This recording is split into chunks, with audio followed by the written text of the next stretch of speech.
Hey, this is Georgia Luosetti, Managing Director at the Hellenic American Leadership Council. Thank you, everybody, for joining us for our national briefing call. We're very excited that this is a popular call. We have people calling in all across the country. We're actually going to get started as people join us on the line. We want to keep call on time out of respect for our speakers and also for the people joining us on the call. As you know, every month we host various briefings on issues of critical importance in current developments. And all of us have seen the numbers unfold, the astounding number of children who live in poverty in Greece and how the economic crisis has affected families in Greece. And that's why we decided to partner with SOS Children's Villages as part of our broader humanitarian relief campaign for Greece. I encourage you, if you're by a computer, head on over to our website, helpgreecenow.com, and there you can see our kind of threefold program for helping Greece. We have Stand With Greece Summit that will be coming up at the end of September in Washington, D.C., where we'll be unveiling various programs. We have a kind of tourism aspect of our campaign where we're encouraging people to pledge to travel to Greece next year, since tourism is such a large sector of Greece's economy. And then also the core of our campaign, obviously, is the humanitarian relief. And the first part of that was partnering with SOS Children's Villages and being able to, I think, host and put on an amazing grassroots campaign that is really going to be able to do a lot of good. I'm very pleased to say that we are joined by the CEO of SOS Children's Villages USA, Lynn Croneberger. And also we are joined by George Protopappas, who is the National Director of SOS Children's Villages in Greece. Thank you guys for joining us. Thank you for having us. Thank you for receiving us all the way from Athens. Well, Lynn, I think we're going to start with you. And the way that this is going to work, the way our calls are normally structured, is I'll do a little bit of Q&A with both you and George, and then we'll open up the floor to questions that have been submitted to headquarters via email before the call. And I can tell you they're still coming in, so there's a lot of interest on this call. So, Lynn, I know that when we first told our members that we were going to partner with SOS Children's Villages, it was an organization that not many people had heard about, and we had to give them a little bit of background. Can you give us some background on the organization in general, since this is the first time many in our community heard about the organization? Absolutely. And again, I just want to say thank you so much for supporting us in this campaign and then inviting us to speak to you and sharing more information about SOS. As a quick background, SOS has been around for over 60 years. We were founded in Europe after World War II. Our founder, Herman Gemeiner, noticed that children who had recently lost their parents due to the war were being put in orphanages that were not the best place for kids to deal with trauma and crisis. And so he came up with a different model, which was basically smaller homes, recruiting parents and people around the villages who really cared about these children to raise them in a smaller group setting that looked more like the family they were used to. And most importantly, if their siblings were still alive, is keeping the siblings together so that we're not further breaking apart families like a lot of the orphanages split boys and girls and by ages, and it's not a very family-like atmosphere. So we started over 60 years ago in Europe, and then after Europe was somewhat stable, although, you know, based on the news, that goes up and down, as does the rest of the world on a repeated basis, he started to expand, and when he traveled, he realized that places like Africa and Asia also needed a similar model. And I think the best thing about SOS, and George can tell you this as well, is that even though we're a very large international organization, we're a very grassroots organization in that we are able to ensure that the programs that we offer the community and the programs we offer the children are very, that mirror the community that they live in. So depending on whatever crisis is occurring, so as you can imagine, the crisis in Greece is very different than the crisis in Africa or in Nepal, for example, but they're all crises. And they're all devastating to children, and so it's important that we be there, that we offer the family support, and that now growing out of that basic program is what can we do to support the community around the children. We believe very holistically that if the community is strong, that the children will also be stronger, so it's a win-win for everyone. And so this work has been going on for years. We have been in the U.S. for the past 40 years. We have villages in Illinois and Florida, and we are thinking about expanding at some point, but right now there's enough need going around the world that most of what our office does, over 90% of the money we raise is for our international projects based on need and where Americans are concerned about. And so with that, I just want to say thank you so much, first of all, to the Hellenic American Leadership Council, and then also the Jaharis Family Foundation who put together this challenge, and for you, again, that rose so quickly to accept it, and Mr. Miaris also as well who added on to that challenge, because we've learned a lot about the Greek support in this in the United States. We're looking forward to doing more and more events like this to try and help raise money for the crisis existing there now.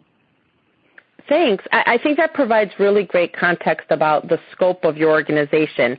And it really is amazing that with such an international presence that this is the first time that our community is hearing about it. But I think that that's obviously changing on a going forward basis because of the great work that you've done and also because of this campaign. George, I'd like to turn to you now. Lynn spoke about the international presence in a couple of the children's villages here in the United States.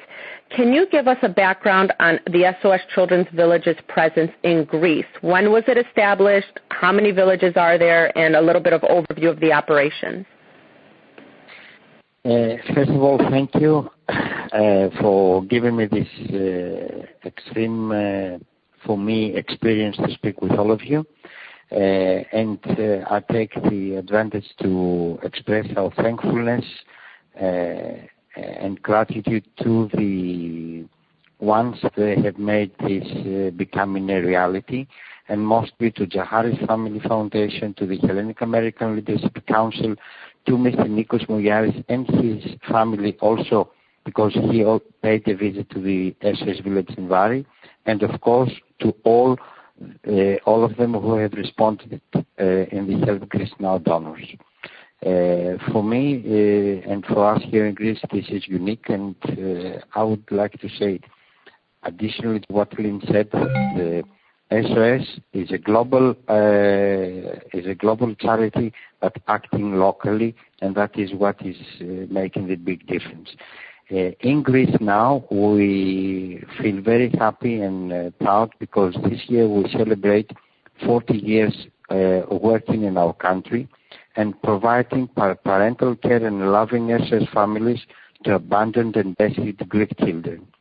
We also feel proud because for these 40 years we have provided all of our youth from our SOS families with the educational and professional skills to prepare them for an independent life. This is a program called Youth House, and we prepare the children to be ready for their own life.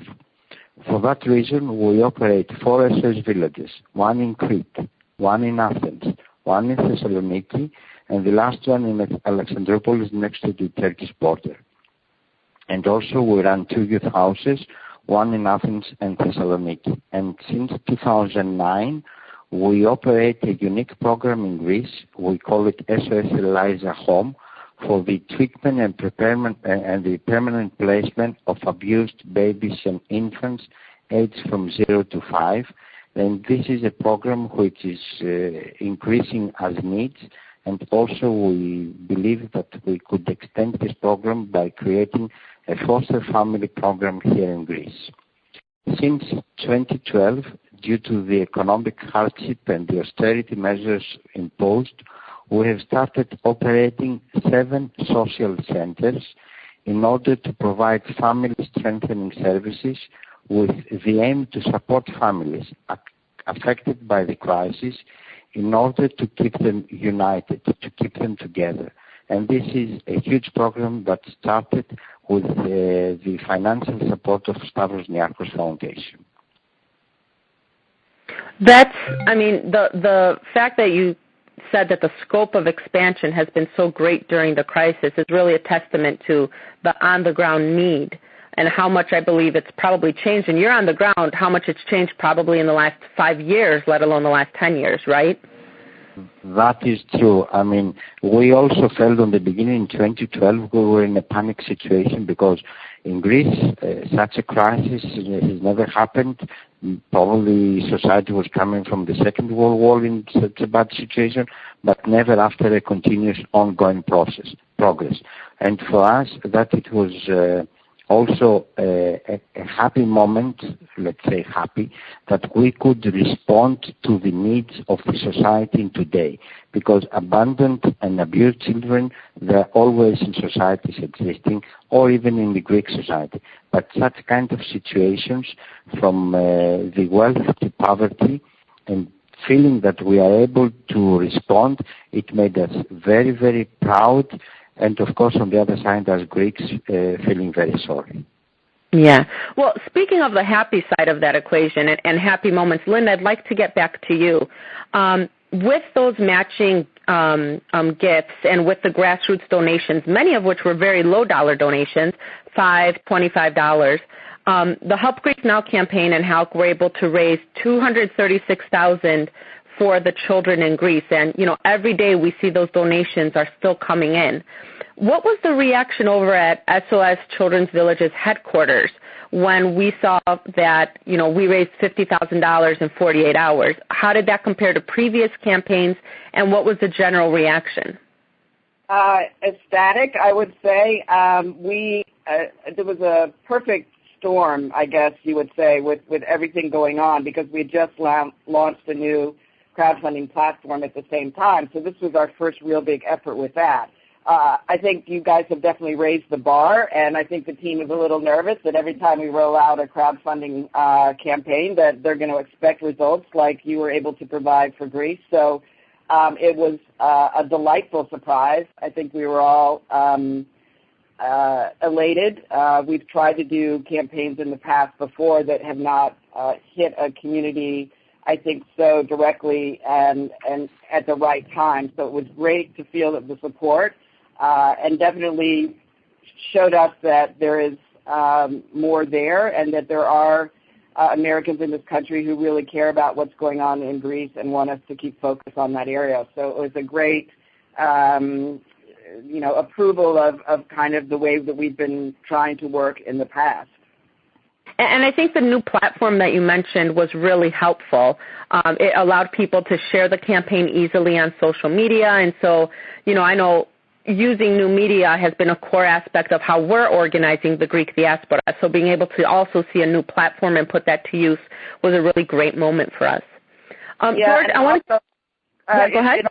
It also gave us a chance to connect with donors directly, which a lot of funding platforms don't do. So and a lot of the people that hopped on to support this campaign wanted follow-up information. So not only are we seeing great first-time results, but we're also seeing a real commitment to this crisis and what's going on in Greece. Yeah, for sure. George, I know accountability is a big issue. I can tell you that every time we try and launch something based on humanitarian relief, there's always inevitably that small percentage that says, well, how can you trust it's going to the right place?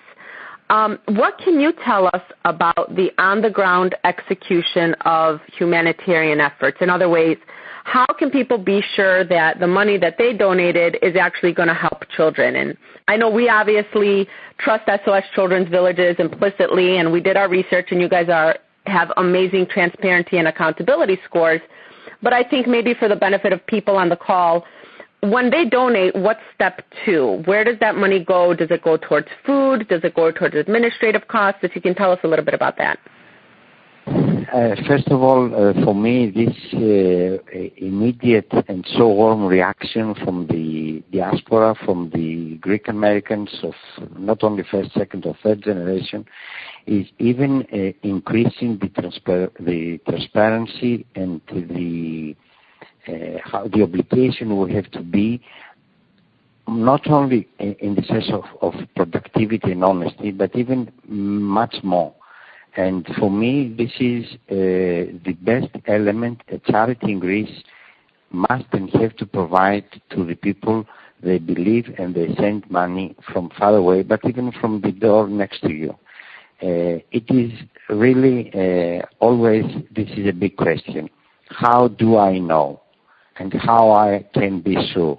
This is a very delicate, a very difficult work for all of us, but at least as I have felt it in 30 years that I work for SOS Greece here, the more open, the more efficient, the more productive you can be, and you can explain and excuse up to the last cent the money you have received, and the best agreement you can provide on the beginning of each campaign. This is the ultimate you can offer. It is better to have a disagreement on the beginning. Maybe the donor is not fulfilling, you're not fulfilling his ideas, his feelings, his willingness, beliefs, but it is better to have a clear path, a clear connection, a clear picture, how and what you will do with the donation, who are you, and also to be very open and immediate, ready to respond to any wish of transparency, to see the work you are doing, to see your finance, your account, everything. The more open you are, the less you have to lose. And for me, this is a huge battle that the Greek society, the Greek charities, they have to win against all kinds of donors, all donors, big or small one, inland or abroad. And at the end, if you go by heart and by trust, you never lose. I have seen the SOS facing a lot of difficulties. We have faced difficulties in previous years, but always something has happened and has improved the work, has expanded, has created more places for children in need. And for me, this is the best proof that if you are honest with yourself, honest with the people that they come and they trust you, then any kind of result can be successful. And Gloria, let me just say specifically for these donors on the phone is that through this funding platform, we'll be mailing out specific results from this campaign. As you know, this was part of a larger campaign for all of our Greek crisis. So we're getting updates from international, as well as reports from us on how we're using the funds and where that's going. So just to let you know that there'll be accountability here on this side as well. Yeah, but that's fantastic. Also for me, just to complete my probably longer, you can cheat once, you cannot cheat forever. And I think that's really true when it comes to donors. They want to see the immediate results, and then, as you had mentioned earlier, Lynn, they're always looking for step 2, right? Once they establish that trust with an organization, they will become lifelong givers, or they'll become, givers at a greater rate. And speaking of becoming more involved in SOS Children's Villages, Lynn, perhaps this question is best directed to you. What can we as a community do to keep helping the children in Greece? In other words, is it just about more money, or is there something more tangible? Is there a need for clothing donations? Is there a need for books, technology? What do you see as, traditionally in SOS Children's Villages campaigns, what are the various kind of sectors of need? Yeah.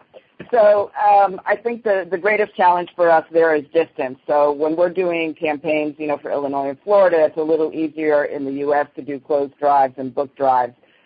We have looked at opportunities for other types of in-kind support, but the reality is right now that what we really need for Greece is money. Also because what happens, and George can back this up, is that then they can use the funds that we transfer and support volunteer donations there as well.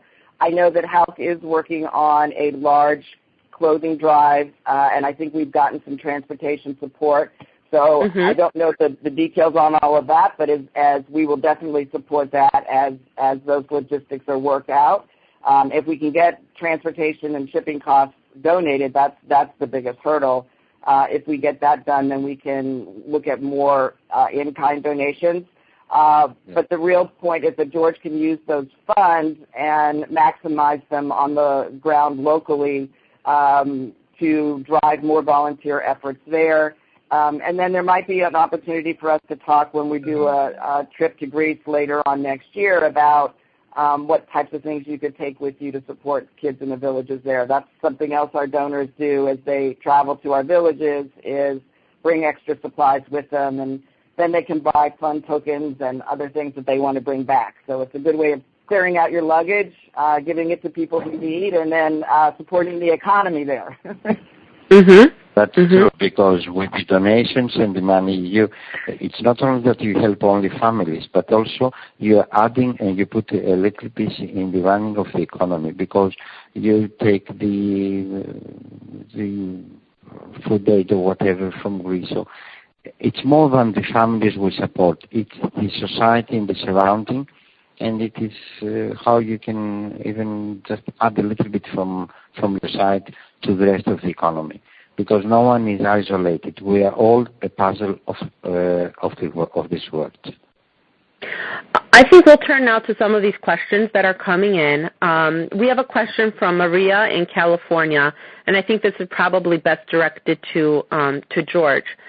She wants to know about these newspaper articles that she says I'm reading about people abandoning their children in Greece because of the economic crisis, and she asks, how much is myth and how much is reality? So I guess she wants to know, maybe also in the context of SOS, how many children are taken in full-time versus how many just benefit from the community services? First of all, I would thank you for the question, Maria.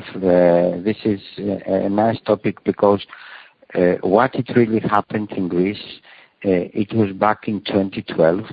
Then we had a lot of applications, a lot of parents being in panic.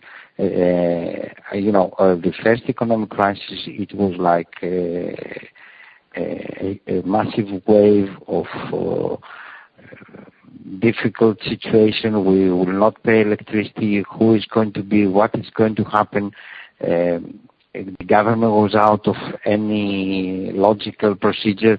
We, the associations, we weren't ready to provide such kind of solutions and answers which we have developed during the year. So back in 2012, there were really a lot of applications and willingness of parents to leave their children for a short time period to charities and mainly to SOS Village due to the family procedure and function it has. And then it was also, we had a very well-known example, unfortunately, which it was in topic news, in BBC News for, I think, 10 or 15 days.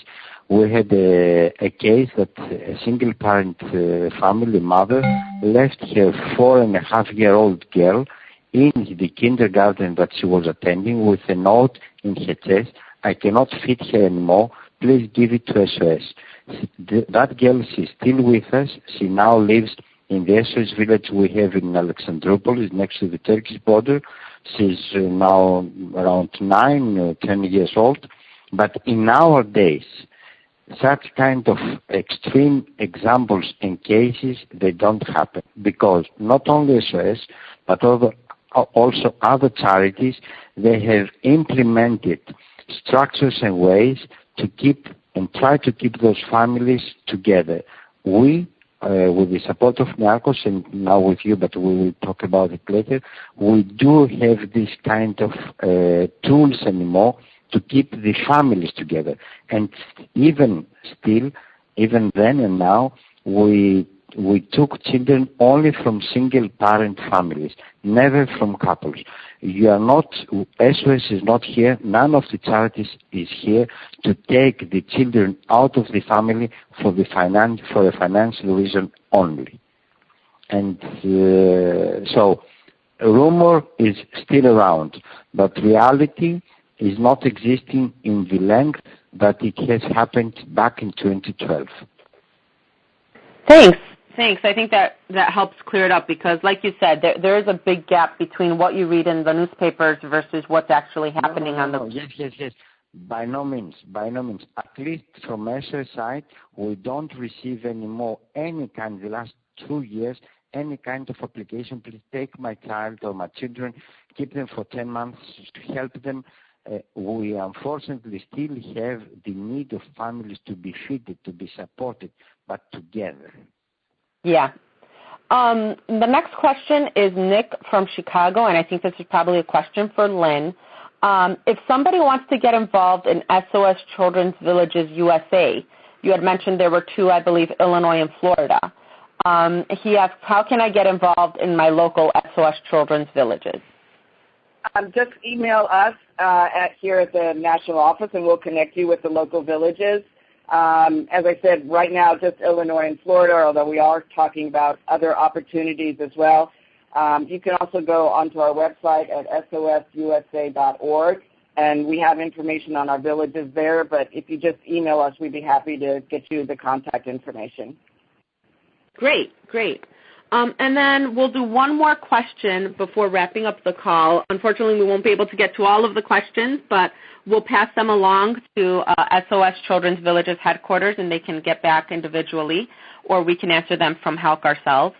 The final question, again, has to do with the donations on the ground, and I think this person, his name is John, wants to know how his donation will be spent. And I know, George, you had mentioned, how you put the money to work, but maybe you can just give us a quick recap. In other words, if somebody donated $25 or $100, what does that do for those villages that you mentioned and for your services in Greece exactly?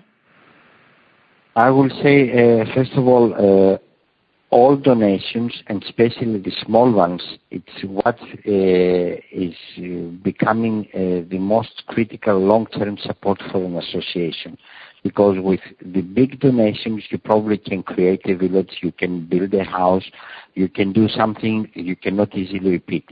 But the sustainability and the long-term presence of the association and the possibility to programize for tomorrow are the small donations, even if it's $20, $50, or $100.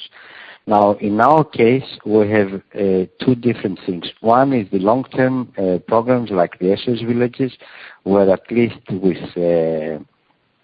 $25 or $40, you can fit a child, or almost a month. Or if you have the family supportive programs through the social centers, with $100, you can fit a whole family for a whole month. Of course, if you divide and split the money to the running cost, to the medical or the scientific personnel, then such kind of cost can be easily answered in multi ways. Because as you can realize, and you have to know that most of our programs, they are run by scientists, people, SOS mothers, that they are paid. We do depend on the volunteer support, but not to run programs with efficiency. The SOS mothers, our pedagogical personnel, our social workers, we want them to be on a payroll. We want them to have the duties, to have also to go back home and have their own family being kept in a high spirit, and also to be happy to return in the long term. You cannot give 6, 7, 8 children to one SOS mother and wait for her to serve you on a volunteer base. They have to have a family atmosphere. They have to have an ongoing continuation for the tomorrow, and that it's a need to have a personnel that is dedicated with their heart and their soul to your aim, but at the same time they have to receive something back. But if we go on regarding the campaign, we feel very happy with the grant also from Stavros Niarchos Foundation that helped Greece now. We will be able to support 1,200 families immediately from November through 2 new social centers, adding food aid program to them. Yeah, because America, I'm sorry, Georgie, just because Americans like numbers so much, let me just reiterate, this money is specifically for the Help Greece Now. As George mentioned, the Arcos Foundation, but also the Jaharis Family Foundation issued the challenge for this. So 750 more families in our social centers. We'll be opening 2 new social centers, yes, reaching an additional 500 families, and then 2 to 3 months of food aid and support for over 500 families. So in addition to what George explained, this will be expanding those services to the who are finding themselves more and more in need, who didn't maybe a year ago. Those are fantastic numbers, and I mean they're a real testament to what this community can do when they come together. And as you said, I mean those are immediate effect numbers. Those are people that are getting help right now through the end of the year, at a critical time during winter and everything like that. So I can tell you that Andy, our executive director, me, everybody at headquarters, our founder, Nico Muyaris, who had issued himself a $50,000 matching. We could not be more proud of this community and of all the grassroots donors who stepped up to the plate, because as you pointed out, it makes an immediate and impactful result in people's lives. From our side, this is the least we can do towards your trust, your support, your love, your help. Being and remaining Greek with the flame that Greek has in his heart. We do feel very, very happy, and we will do our best to return through our work this confidence given to us. And thank you on our behalf as well. Please keep sending the questions. We're not only thrilled, as I said earlier, with the donations and the amount of support and love and care you've shown for Greece, but also in your interest and engagement, and we'll be happy to, as Georgia mentioned, keep answering questions through email as well. Well, thank you to our speakers, Lynn Croneberger, CEO of SOS Children's Villages USA, and George Protopappas, National Director at SOS Children's Villages Greece. Thank you to everybody who joined our call. Don't forget to visit us at HellenicLeaders.com to stay up to date on our events. Thank you again to our speakers, and everybody have a great day.